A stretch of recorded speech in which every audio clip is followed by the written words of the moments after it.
पीयूष की बात सुनते ही डॉक्टर के चेहरे के हाव भाव बदल गए। उसे अंदाजा नहीं था कि ओबराय इंटरनेशनल इस मुद्दे को इतनी गंभीरता से लेगा। फिल्म इंडस्ट्री में किसी अभिनेता अभिनेत्री की निजी बातें सार्वजनिक होना आम बात है। खासकर किसी हीरोइन के मामले में लोग अक्सर चर्चा करते ही रहते हैं। अक्सर जब कोई अभिनेत्री सिर्फ स्किन केयर के पास जाती है तो अफवाह उड़ जाती है कि उसने प्लास्टिक सर्जरी करवाई है। मगर इस बार ओबराय इंटरनेशनल सिया की निजता को लेकर असाधारण रूप से सतर्क दिख रहा था। दूसरी ओर डॉक्टर को अब तक यह समझ नहीं आया कि शांत और सौम्य दिखाई देने वाले पीयूष के भीतर क्या चल रहा है और वह किस हद तक जा सकता है। शायद अलग अलग पेशे से होने के कारण डॉक्टर सारी परतें समझ नहीं पा रहा था। राजवीर की पहुंच का अंदाजा किसी को नहीं था। डॉक्टर ने शांत स्वर में बात संभालते हुए कहा, आपको इस विषय में परेशान होने की जरूरत नहीं है। हमारा अस्पताल इस मामले में पूरी जानकारी जुटा रहा है। हम समझने की कोशिश कर रहे हैं कि यह सब कैसे हुआ।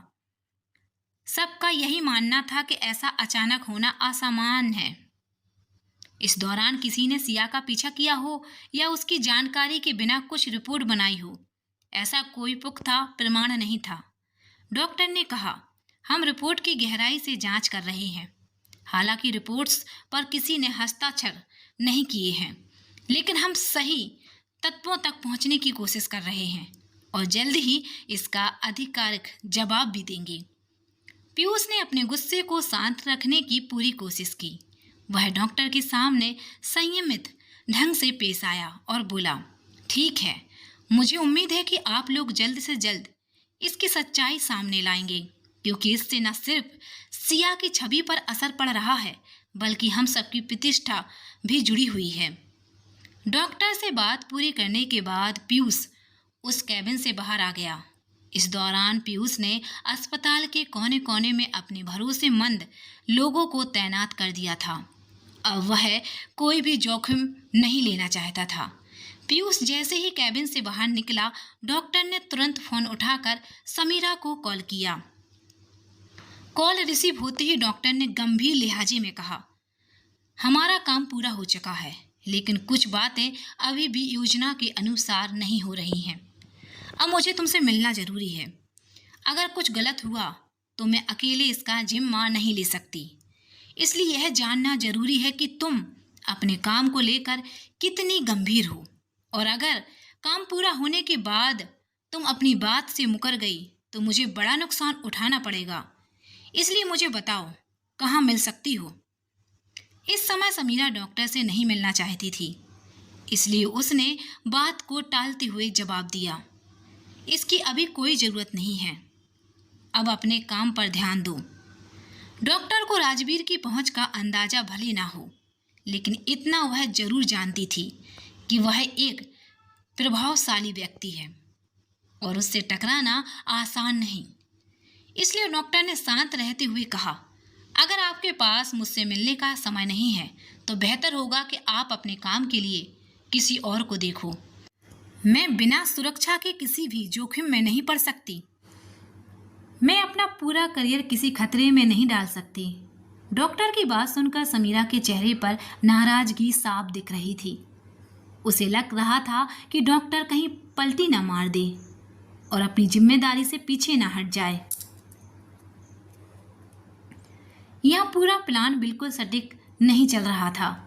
समीरा को यह चिंता सताने लगी थी कि अगर डॉक्टर ने अब पीछे हटने की कोशिश की तो सब कुछ बिखर जाएगा। साथ ही डॉक्टर का जो अंदाज था वह समीरा को बिल्कुल भी भरोसेमंद नहीं लग रहा था। आखिरकार समीरा ने अपने गुस्से को काबू में रखते हुए डॉक्टर से कहा, ठीक है, अपनी शिफ्ट के बाद सेंट्रल स्क्वायरल की कॉफ़ी शॉप में मिलो। इधर डॉक्टर और समीरा दोनों ही इस बात से अनजान थे कि उनके इर्द गिर्द जो कुछ भी हो रहा था वह सामान्य नहीं था। उन्हें यह पता नहीं था कि उनकी हर गतिविधि पर कोई नज़र रखे हुए है, और यह भी कि उनकी किसी भी चूक का बहुत बड़ा असर हो सकता है। अब अगर राजवीर चाहता तो हालात पूरी तरह बदल सकता था। उसकी एक इशारे पर बहुत कुछ घट सकता था, इतना कि किसी को संभलने का मौका भी न मिले। समीरा अब समझ चुकी थी कि डॉक्टर को पूरी तरह भरोसे में लेना आसान नहीं है। पैसे और भरोसे के बीच उलझन साफ दिखाई दे रही थी। समीरा चिंतित होकर बैठी थी। तभी उसकी सास उसके पास आकर बोली, क्या हुआ? तुम कुछ परेशान लग रही हो। समीरा ने फोन की तरफ देखते हुए जवाब दिया, डॉक्टर को सिर्फ पैसे चाहिए, काम पूरा किए बिना भरोसा नहीं कर रहा। उसे लग रहा है कि अगर कुछ गड़बड़ हुई तो पूरा जिम्मा उसी पर आ जाएगा और शायद उसे पूरा भुगतान भी ना मिले। समीरा के चेहरे पर नाराजगी झलक रही थी, लेकिन तभी उसकी सास ने उसे शांत करते हुए कहा, तो गलत नहीं कह रहा। तुमने उसे मिलने के लिए कब बुलाया है? समीरा ने जवाब दिया, शाम 8 बजे, उसकी शिफ्ट पूरी होने के बाद। इसके बाद समीरा की सास ने दीवार पर लगी घड़ी की ओर देखा और बोली, लेकिन अभी तो सिर्फ 11:30 बजे हैं। अब समय आ गया है कि तुम अपने अगले कदम के लिए तैयार हो जाओ और उसे समय पर मिलो।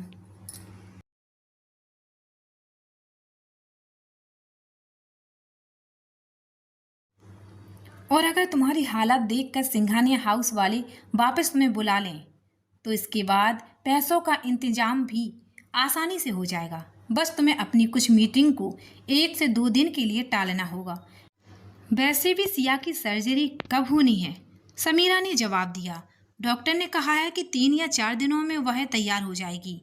तो फिर अब सब ठीक है। इस दौरान तुम्हें सिंघानिया परिवार के साथ रहकर पैसों और हालात का पूरा प्रबंध करने का समय मिल जाएगा।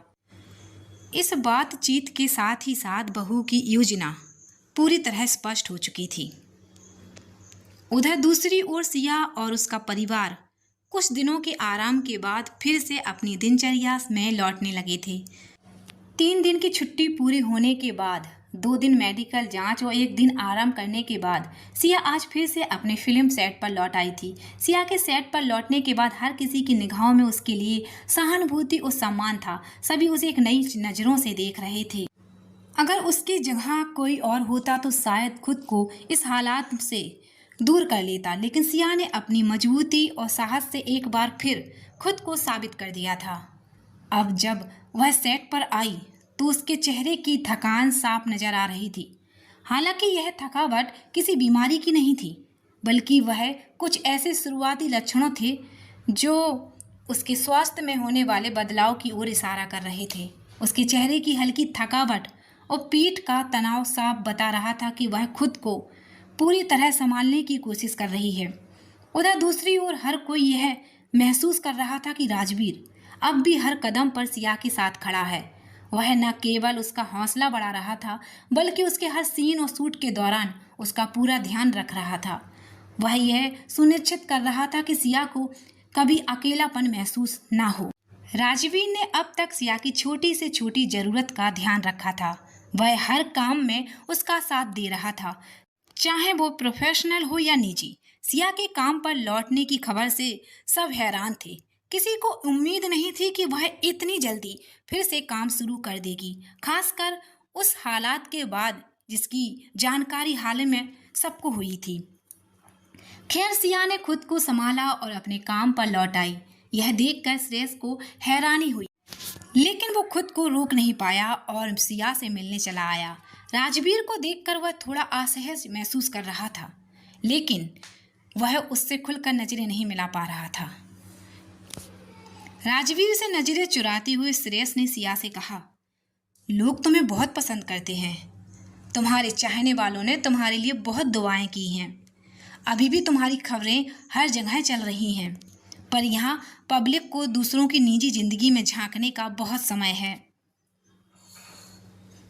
सिया ने उसकी बात को हल्के फुल्के अंदाज में लेते हुए मुस्कुराकर जवाब दिया, बिल्कुल, मैं एक मॉडल हूँ और अगर मेरी लाइफ में उतार चढ़ाव नहीं होंगे तो लोगों को प्यार और प्रेरणा कहाँ से मिलेगी। सिया के जवाब के बाद श्रेयस थोड़ी देर चुप रहा। उसे समझ नहीं आ रहा था कि अब क्या बोले, लेकिन जैसे ही उसकी नज़र राजवीर की ओर गई उसे थोड़ा संकोच सा महसूस हुआ। सिया ने उसकी झिझक को समझते हुए बिना समय गंवाए कहा, ठीक है, अपना ध्यान रखना और अगर कभी कोई ऐसा काम हो जिसमें मैं मदद कर सकूं तो जरूर बताना। सिया के इतना कहने पर श्रेयस मुस्कुरा दिया, लेकिन बिना कुछ कहे वहां से चला गया। उसकी भावनाएं चेहरे पर साफ दिखाई दे रही थीं और उसे जाता देख सिया के चेहरे पर हल्की सी मुस्कान आ गई, जिसे देखकर राजवीर भी मुस्कुरा उठा। सेट पर राजवीर सिया के हर कदम पर साथ साथ चल रहा था। यह देख सिया ने नरमी से कहा, राजवीर प्लीज मेरी बात समझने की कोशिश करो। आप जानते हो मैं एक प्रोफेशनल कलाकार हूँ और मुझे अपने काम की जिम्मेदारी अच्छे से निभानी आती है। जहाँ तक बात मेरी सेहत की है, मैं पूरी तरह ध्यान रख रही हूँ और ऐसा कुछ नहीं करूँगी जिससे मुझे या हमारे परिवार को कोई परेशानी हो। अगर आप इसी भरोसे के साथ मेरे साथ खड़े रहेंगे तो मैं हर चुनौती का सामना कर लूँगी और आप जानते हैं क्यों?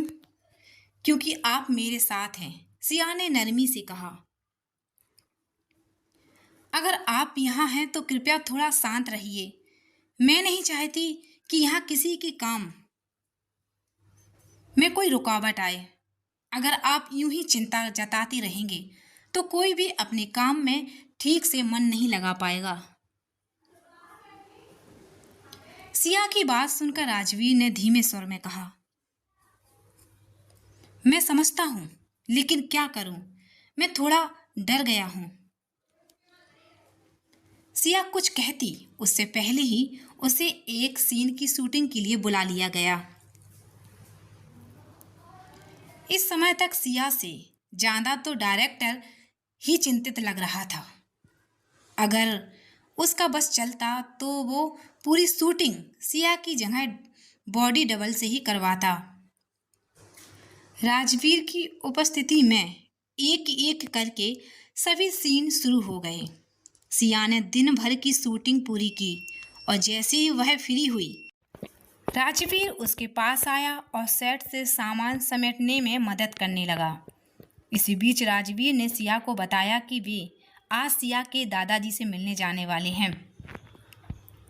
यह सुनकर सिया ने आश्चर्य से राजवीर की ओर देखा और मुस्कुराते हुए कहा, तो आज हम उन्हें क्या बताने वाले हैं? सिया की बात पर हल्की मुस्कान के साथ राजवीर ने कहा, बताना तो पड़ेगा। पहली बार हम उनके सामने कोई ऐसा व्यक्तिगत विषय रखने जा रहे हैं, उन्हें समझना जरूरी है। राजवीर को लग रहा था कि दादाजी शायद फिर से कुछ कड़े सवाल पूछें या पुराने हालात की चर्चा करें, इसलिए वह पूरी तैयारी के साथ जाना चाहता था। अगर उन्होंने कुछ पूछा तो मुझे उन्हें शांत और समझदारी से जवाब देना होगा।